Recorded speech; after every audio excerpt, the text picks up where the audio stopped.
Okay ဒီနေ့ story လေးတစ်ပုဒ်လောက်အတူတူသွားကြည့်ကြရအောင် Oxford University ကထုတ်တဲ့ story လေးတွေဖြစ်ပါတယ် Introductory ဘုတ်တူးမှာပါတဲ့ story number 17 ဖြစ်ပါတယ် Georgie never like work very much Georgie က never ဘယ်တော့မှ like မကြိုက်ဘူး work အလုပ်လုပ်ရတာ very much အလုပ်လုပ်ရတာကိုတော်တော်မကြိုက်တဲ့သူပဲတဲ့ဘယ်တော့မှသူအလုပ်လုပ်ရတာကိုမကြိုက်ဘူးတဲ့ At school he was always at the bottom of his class at school ကျောင်းမှာတုန်းကလည်းပဲ he was သူကရှိခဲ့တယ် always အမြဲတမ်း at the bottom of his class သူအတန်းနောက်ဆုံးတန်းကိုပဲထိုင်တယ်ပေါ့အတန်းမှာနောက်ဆုံးတန်းကိုလည်းပဲထိုင်တယ်သူကအမြဲတမ်းပြင်းတယ်ကျောင်းမှာတည်းကပဲပြင်းတယ်ဆိုတဲ့သဘောပေါ့ Then he went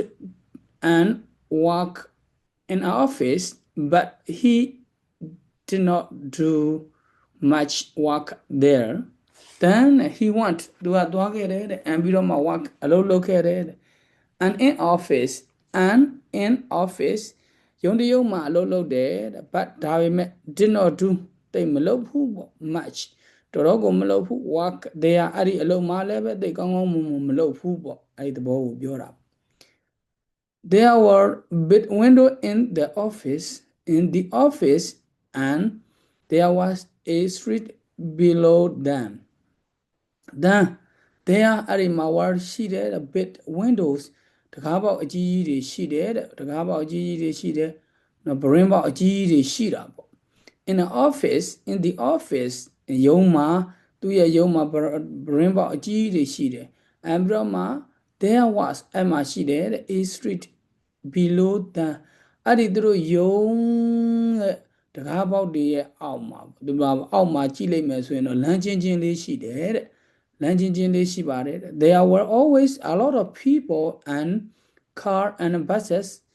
in the street and Georgie liked sitting at his desk and looking at them There were ရှိတယ် always အမြဲတမ်းရှိ a lot of people လူတွေအများကြီးအဲ့မှာအမြဲတမ်းလို့အဲ့လမ်းထဲမှာရှိတယ် and ပြီးတော့မှကားရှိတယ် buses လိုင်းကားတွေရှိတယ် in the street လမ်းထဲမှာကားတွေလူတွေလိုင်းကားတွေနဲ့ပြည့်ကျပ်နေတဲ့သဘောမျိုးပေါ့အဲ့လိုလဲတန်းပုံစံမျိုးပေါ့လူတွေရောကားတွေရောရှုပ်နေတင်နှန်းတွေရောဘော့ပေါက်လို့ပေါ့နော်အဲ့လိုပုံစံမျိုးမှာသူက Georgie like မင်းသူကဒီနေရာကျတော့ကြိုက်တယ်တဲ့ sitting ထိုင်ရတာကိုat his desk သူတပွဲမှာထိုင်ရတာကိုတဲ့ and ပြီးတော့မှ looking at them သူတပွဲမှာထိုင်ပြီးတော့မှအဲ့ဒါတွေကိုကြည့်ရတာကိုကျတော့သူကဝါသနာပါပြန်လုပ်ငန်းကျတော့လည်းပြင်းမြန်ရောတယ်နော်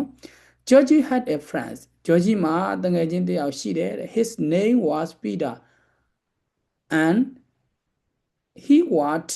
in the same office but he was very different from Georgie သူရဲ့တငယ်ချင်းတယောက်ရှိတယ်တဲ့သူနာမည်ကပီတာလို့ခေါ်တယ် he worked တဲ့သူကအလုပ်လုပ်ခဲ့တယ် in the same office the same office တော့တူညီတဲ့ဥမာရုံးတရုံးနဲ့ကိုအတူတူလုပ်ငန်းလုပ်တယ်တဲ့ but ဒါပေမဲ့ he was very different from Georgie သူကတော့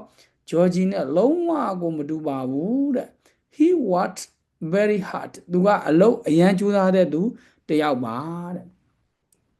Last Tuesday, Georgie stood at one of the windows of the office for a long time.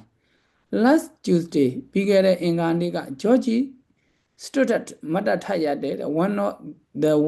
of the window of the office for a long time. အချိန်တော်တော်ကြာအောင်တဲ့နော်အချိန်တော်တော်ကြာအောင်သူ့ရုံးခန်းရဲ့ brain box နော်တစ်ခုမှာတဲ့မတ်တထရပြီးတော့မှမတ်တထရခဲ့တယ်ထရက်ခဲ့တယ်ရက်ခဲ့ Then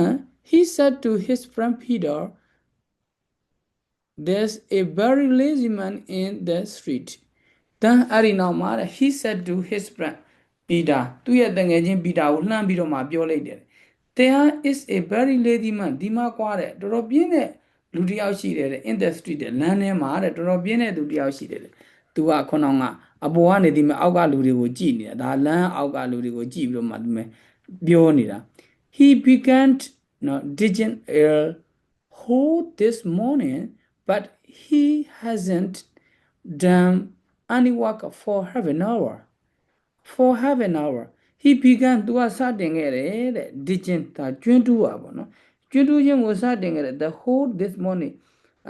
ဒီမနေ့ခင်တမနေ့ခင်လုံးကွာတဲ့ကျွန်းတူးခြင်းကိုစတင်ခဲ့တယ် but ဒါပေမဲ့တဲ့hasn't done မပြီးခဲ့ဘူးတဲ့ only work ဘာအလုပ်မှမပြီးခဲ့ဘူးတဲ့ for half an hour တနာရီခွဲကြာအောင်ဘာလို့မှမပြီးခဲ့ဘူးလေမင်း तू ကရက်ကြည့်တာကြတော့သူများအပြည့်အကြောင်းကိုမျက်ချီကိုမမြင်ဘူးဆိုတဲ့သဘောပါနော်ကိုမျက်ချီကိုသူများတွေလုံနေတာကြတော့ तू ကဝေဖန်နဲ့လေးကနဲ့သူ့လုပ်ငန်းမူရင်းလုပ်ငန်းကြတော့မလုပ်ဘူးအဲကြောင့်မို့တချို့လူတွေကကိုမျက်ချီကိုမမြင်ဘူးသူမျက်ချီတာသူမြင်တယ်ကိုမျက်ချီကိုမမြင်ဘူးဆိုတဲ့သဘောပါနော်ဒါမျိုးလူတွေကလည်းပဲမိမိရဲ့ပတ်ဝန်းကျင်မှာအများအားလို့တွေ့နေရတာပဲဟုတ်ပါပြီ okay let me stop here thank you so much good luck to you